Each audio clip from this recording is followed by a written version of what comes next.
Hi, my name is Paul Ligety, and I'm the Vice President of the Historical Society of West Windsor.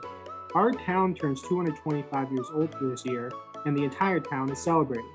So I'm out here at the historic Stank Farmstead, which has been continuously farmed since the 1740s and now serves as the West Windsor History Museum, where residents from everywhere can come and learn about local history throughout the year. So happy birthday to West Windsor! Did you know that for a brief time, over 1 million people in the country thought that Martians were invading?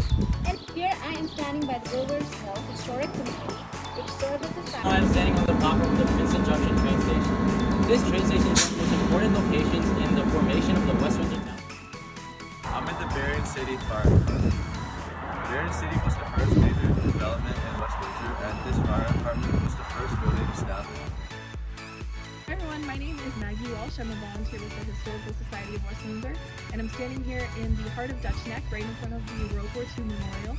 Dutch Neck is one of West Windsor's historic communities.